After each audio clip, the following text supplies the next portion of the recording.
जय जगन्नाथ पिला माने आपण मानक स्वागत। आज आम क्लास 10 विज्ञान तृतीय अध्याय परिवहन और संचालन समस्त गुरुत्वपूर्ण प्रश्न और उत्तर विषय आलोचना करिबा। तो यही भिडियोटी को परीक्षा पाई बहुत उपयोगी अटे, तेणु भिडियोटी को शेष पर्यंत देखो। तो पिला माने प्रथम प्रश्न कौन देछि, तो मनीष हृत्पिंडर आभ्यंतरण गठन विषय वर्णना कर। सो मनीषर हृत्पिंड एक पेशीमय अंग बा जहाँ को आमे मस्कुलार ऑर्गन बोली कि कहि था। एथिरे चारोटी प्रकोष्ठ अछि। हृत्पिंड एक मस्कुलार ऑर्गन जहाँ को मांसपेशीय अंग कहा जाए और एथिरे चारटी प्रकोष्ठ रही अछि। तो पिला माने से चारटी अंग बा चारि भाग रे कोन कोन बा चारिटी प्रकोष्ठ कोन। तो प्रथम प्रकोष्ठ है पिला माने दक्षिण अलिंद जहाँ को आम राइट अट्रियम बोली कि कहि था। दक्षिण साइड रे एवं बाम साइड उभय साइड रे दुईटी अलिंद थाए, जहाँ को दक्षिण रे अछि ताकू दक्षिण अलिंद एवं बाम रे थिबा को बाम अलिंद बा लेफ्ट अट्रियम बोली कि कहि था। सेही भली दक्षिण निलय और बाम निलय, राइट वेंट्रिकल और लेफ्ट वेंट्रिकल ये भली चारोटी भाग रही। 1 2 3 4 ये चारोटी भाग रही पिला। तो यार कार्य कौन, दक्षिण भाग रे जो थाए तो ये ऑक्सीजन कम रक्त निये, जो रक्त रे ऑक्सीजन कम थाए ताकू से ग्रहण करे दक्षिण भाग। किंतु बाम भाग कौन करे, ऑक्सीजन भरपूर रक्त जो रक्त रे ऑक्सीजन संपूर्ण भाव रे थाए ताहाको व्यवहार करता। कपाटिका, तो कपाटिका कौन पिला माने, कपाटिकार काम है रक्त को पछकू फेरिबा को रोके, यानी थरे रक्त गति कला परे से रक्त आउ से पछकू फेरी पारे ना, से आमको कपाटिका साहाय्य करे। एक दिगई प्रवाह बोली कि कहा जाए, ये कौन दिग प्रवाह करि थाए। यह द्वारा हार्ट एफिशिएंट पंपिंग होई पारे। तो नेक्स्ट प्रश्न कौन देछि पिला माने, रक्तवाहिनी कौन, शिरा और धमनी मध्य रे पार्थक्य कौन। तो रक्तवाहिनी रो अर्थ है पिला माने जे नली माध्यम रे रक्त चले ताको आमे ब्लड वेसल बोली कि कहि था। तो जो नली माध्यम रे रक्त गोटे स्थान रु अन्य गोटे स्थान को परिवहन होता है ताको आमे रक्तवाहिनी कहि था, जे नली दे वहन करूची रक्त। तो यह को आमे ब्लड वेसल मध्य ही कहि पार। तो ये कौन धमनी बा आर्टरी कौन, धमनी रो काम है पिला माने, तो धमनी कौन करे, हृत्पिंड रक्त बाहर करे एवं ऑक्सीजन भरपूर रक्त जो ऑक्सीजन भरपूर थाए से रक्त को से गति कराए। एवं यार नलीटी बहुत बा देवलटी बहुत मोटा थाए एवं एथिरे कपाटिका न थाए। शिरा बा भेन रो काम कौन, हृत्पिंड को पुणी थे जो रक्त जाई थाए शिरा कौन करे, से रक्त को पुणी थे हृत्पिंड को फेरई आने एवं कम ऑक्सीजन रक्त को ये पुलमोनारी वेन एक्सपेक्टेशन करि थाए। एवं यार पाइप बा नलीटी देवलटा पतला थाए, एथिरे कपाटिका मध्य रही थाए। तृतीय प्रश्न कौन देछि बिले, रक्त जमाट बांधिबा। तो आम शरीर रे रक्त ब्लड क्लॉटिंग की परिबा, रक्त की परि जमाट बांधि थाए। जेते बेले आम कोनोसी स्थान रे घाव हैला बा सेठारे कोन खंडिया हे गले रक्त बाहर। तो रक्त बाहरिया प्रक्रिया को जेते बेले बाहर तो रक्त किपरि जमाट बांधि थाए। तो आम शरीर रे कोन होय ना पिला माने, प्लेटलेट्स भंगी होले सेठारु केमिकल रिलीज होई थाए, केमिकल रिलीज करे एवं केमिकल रे कोन थाए, प्रोथोबिन थाए, केमिकल रे प्रोथोबिन थाए एवं सही प्रोथोबिन रु कोन सृष्टि हुए, थ्रोम्बिन सृष्टि हुए। प्रोथोबिन रु कोन सृष्टि हुए, थ्रोम्बिन सृष्टि हुए और थ्रोम्बिन सृष्टि हे सारिला परे पुणी थरे सेटा पुणी फाइब्रिनोजेन सेत्रु कोन सृष्टि हुए, फाइब्रिनोजेन एवं फाइब्रिनोजेन रु फाइब्रिन सृष्टि हुए एवं फाइब्रिन कोन करे, ए रक्त रे एक जाल बा मेश तयारी करि दिए एवं तापर आरबीसी फसी रक्त को कोन जमाट बांधिबारे साहाय्य करे। एणु यह शरीर को ब्लीडिंग रु कौन जिते आम शरीर रक्त बाहर ब्लीडिंग रु बचाई था। नेक्स्ट पिला देखा हृत्पिंडर अवस्थिति बाह्य गठन विषय जाना। तो बाह्य गठन किपरि होइछि पिला माने तो यार अवस्थिति देखा छातीर मध्य भाग रे अछि छातीर पूरा मझामझी अछि एवं फुसफुस रो मध्य रे उभय पार्श्व रे फुसफुस अछि एवं फुसफुस रो मझी रे ए हृत्पिंडटी रहिछि एवं अल्प बाम पटकू कोन ए झुलिकी रही थाए। यार बाह्य गठन किपरि थाए यार बाह्य गठन जदि देखिबा एथिरे पेरिकार्डियम बा प्रोटेक्टिव कार्वेरिंग रही थाए। यार आकृति कोन बा शेप आकृति रो होई थाए। दृढ़ मांसपेशीय देउल को नहीं यह गठित बा मसल को नहीं केवल मसल रे गठित एवं एठारे कोरोनारी आरटीएस हार्ट को ऑक्सीजन दी आरटीएस हार्ट को कौन करे ऑक्सीजन प्रदान करिता।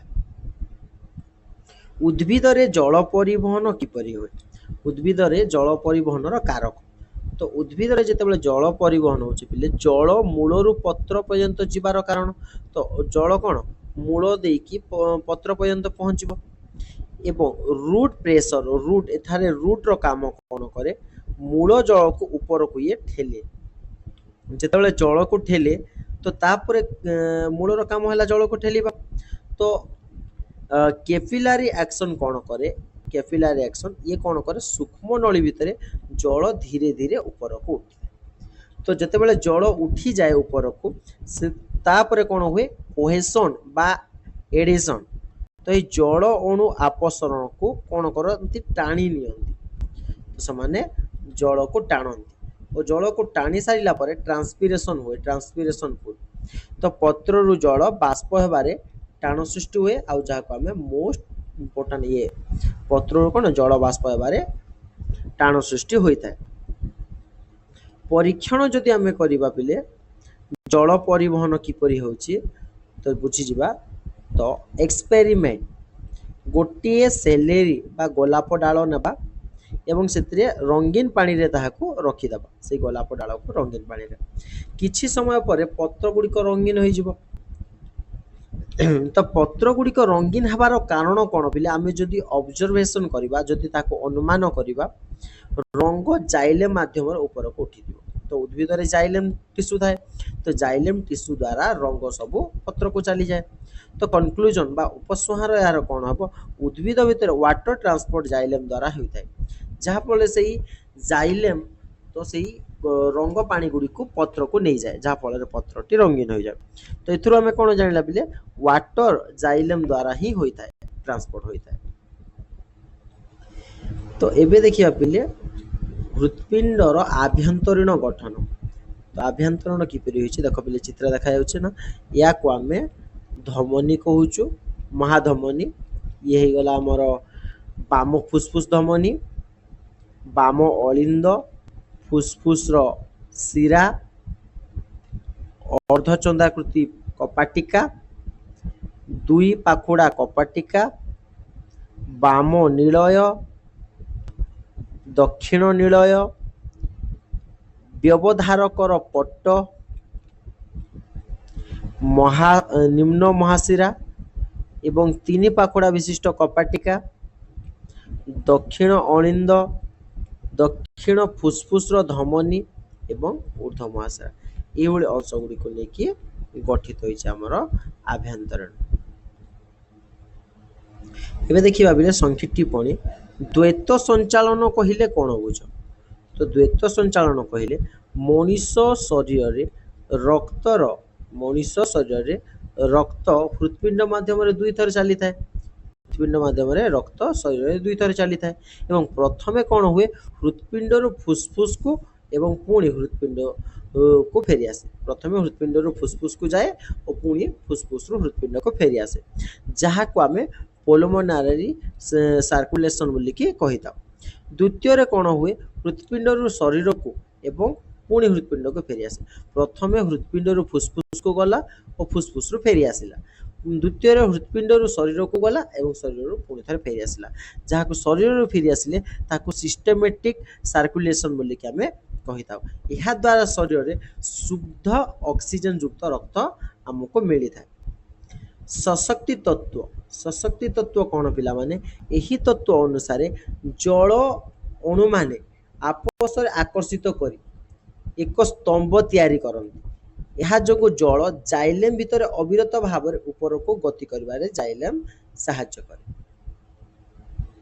ଶିରା ଓ ଧମନୀ କଣ?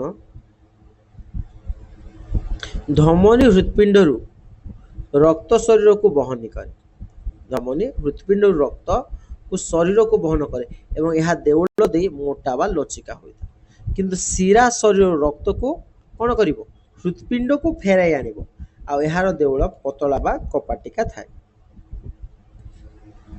नेक्स्ट देखिबा रक्तर वर्ग। मनुष्यर रक्त 4 प्रकारर A B AB O O type. एही एबीसी आरबीसी रो एंटीजन बा प्लाज्मा जहा को एंटीबॉडी द्वारा निर्णय करा जाइता। कैसिक आकर्षण कौन? सूक्ष्म नली बा जहा को आमे जाइलेम कहिताउ। जाइलेम भितर जल देउल सह आकर्षित हुए एवं कौन हुए ऊपर को जाए। यह ग्राविटी विरोध रे जल को कौन गछर ऊपर अंश को नहीं जाए। गछर ऊपर अंश को ग्राविटी बा जाइलेम ऊपर अंश को नेबारे सहायता करे। मूल जो चाप कौन पिले रूट प्रेशर। तो मूल द्वारा जाइलेम भितर जल को जो चाप ऊपर को ठेले ताको मूल जो चाप कहूँ। मूल रे जाइलेम टिश्यू थाए एवं से जाइलेम टिश्यू जल को टाणी ऊपर को ठेले ये छोट उद्भिद जल परिवहन रे सहायक करिथाए मूल जो चाप बा जाइलेम। नेक्स्ट देखिबा संक्षेप पर उत्तर दियो। कैसिक आकर्षण जोगु जल परिवहन किपरि होछि। सूक्ष्म तो ये बेले देखि नला बेले ये तो रिपीट होछि। तो कैसिक नली भितर जल दे आकर्षित हुए एवं ऊपर को गति करे या को हमें कैसिक आकर्षण बोली के कहिदा। रक्तर वर्ग निर्णय कर। रक्त वर्ग आरबीसी रे थिबा एंटीजन एबी एवं प्लाज्मा रे एंटीबॉडी रो प्रतिक्रिया द्वारा निम्न होइता रक्तर वर्ग। हृत्पिंडर प्रकोष्ठ ओ कपाटिका। तो हृत्पिंडर प्रकोष्ठ और कपाटिका। हृत्पिंडर 4टी प्रकोष्ठ अछि, 2टी अलिंद एवं 2टी नील। कपाटिका गुडी कहला ट्रिकोस्पाइड एवं बिकुस्पाइड एवं पोलुमोनारी एवं आर्टिक भेल। तो ये थिला हमर हृत्पिंडर प्रकोष्ठ एवं कपाटिका गुडी। जलर अग्रभाग पर्यंत जीवार कारण तो ट्रांसपिरेशन पुल एवं कोहेजन एडेशन कैपिलारी एक्शन और रूट प्रेशर द्वारा जल कौन हुए मूलरू पत्र पर्यंत जीवारे साहाय्य करता। जल जीवारे साहाय्य करता। मूलज चापर भूमिका कौन? मूलज चाप कौन करि परिबो? मूलज चाप जाइलेम भितरे जल को ऊपर को ठेली उद्भिदर अग्रभाग को जल पहुंचाइबारे साहाय्य करिता। गोटे वाक्यर उत्तर दियो। मनुष्य रक्तर केउठारे एंटीजन एवं एंटीबॉडी रहिछि। मनुष्य शरीर केउठी एंटीजन एवं एंटीबॉडी रहिछि।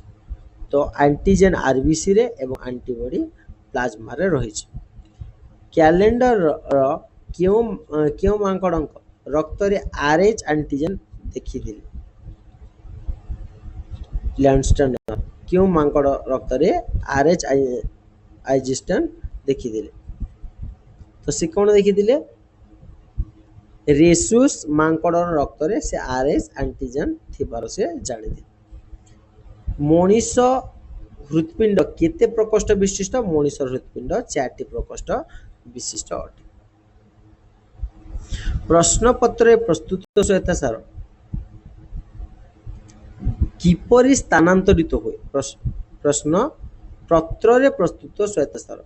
तो पत्र रे प्रस्तुत सहायता सार यह फ्लोएम द्वारा गछर विभिन्न अंश को कौन करे स्थानांतरित करिथा। मूल चाप क्यों जंत्र साहाय्य माप करा जाए? मूलज चाप बा पोटोमीटर साहाय्य मपा जाए। पोटोमीटर साहाय्य मपा जाए। गोटे शब्द रे प्रश्न उत्तर दियो। प्रश्न हृत्पिंड रक्त क्यों नली द्वारा शरीर को जाए? क्यों नली धमनी द्वारा शरीर को जाए। तो शिरारे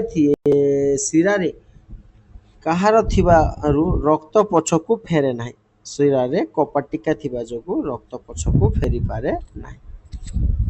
दक्षिण अलिंद एवं दक्षिण नील मध्य क्यों कपाटिका थाए?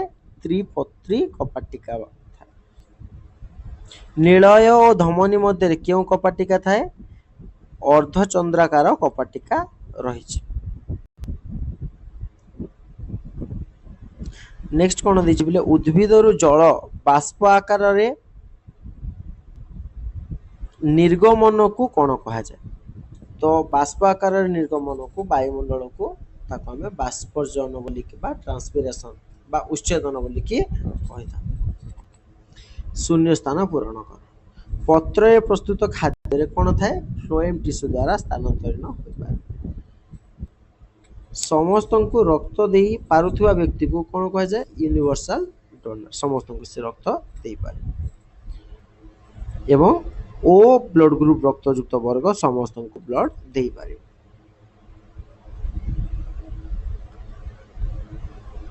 नेक्स्ट देखिबा बाम अलिंद एवं बाम नीलय मध्य थिबा कपाटिका तेज प्राखला विशिष्ट बाम पटे थिबाटा द्विपाक्षिका विशिष्ट। उद्भिद रे जल जाइलेम टिश्यू माध्यम विभिन्न अंश को प्रभावित होता है। तो उद्भिद रे जाइलेम टिश्यू द्वारा प्रभावित होता है। नेक्स्ट देखिबा उच्छेदन बा ट्रांसपिरेशन द्वारा उद्भिदर जल कोन होछि? उद्भिदर जल परिवहन रे नियंत्रित होछि। नेक्स्ट क्वेश्चन बोले वाक्य सठिक भाव में लिखिबा। ऑप्शन देला धमनी बाट दे मनुष्य शरीर विभिन्न अंशरु रक्त संग्रहित होई हृत्पिंड ठारे पहुंचे। केउठुरु? बाट दे शिरा दे धमनी जगह रे शिरा है जो बिला। मनुष्य हृत्पिंडर बाम अलिंद एवं बाम नील द्वार रे चारि पाखुड़ा विशिष्ट होइता। तो आम अलिंद बाम अलिंद और बाम नीलय मध्य दुई पाखुड़ा विशिष्ट कपाटिका रही था। चारि पाखुड़ा जगह आम दुई पाखुड़ा बोलिकी लिखिपर। मनीष शरीर रे एक संचालन प्रकार रक्त संचालन देखा दिए। तो यह मनीष शरीर रे द्वैत संचालन करिଥାଏ। तो मनुष्य शरीर कौन द्वैत संचालन करे। मनुष्य शरीर रे द्वैत संचालन देखा। नेक्स्ट देखिबा घन प्रश्न कौन दीछि? कैसिक आकर्षण पाई जलर सशक्तिकरण बल। तो कैसिक आकर्षण पाई जलर आसक्तिकरण बा एडिशन बल दरकार होइता। नेक्स्ट कौन दीछि? एनालॉजिकल क्वेश्चन माने गोटे पार्श्व देखिक आमे गोटे पार्श्व फिल अप करबा। प्रश्न दीछि जे दक्षिण नीलय फुसफुस धमनी आम कहबा दक्षिण नीलय। से बोले बाम नीलय किए? बाम नील है महाधमनी। भोकलाल हिरोडिन द्वारा होता है।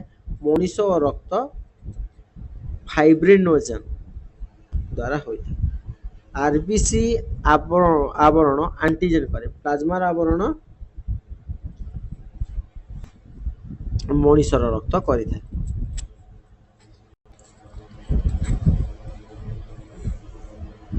तो नेक्स्ट पिले देखिबा पिला माने जोकोलाल हिरोडिन मनीषर रक्त। से बोले मनीष रक्त फाइब्रिनोजन। आरबीसी आवरण एंटीजन प्लाज्मा। प्लाज्माटा एंटीबॉडी किंतु मूल जो चाप जदि चेर तेब कैसिक आकर्षण कौन हम? सूक्ष्म नली बा जाइलेम भेसल होई पारिबो।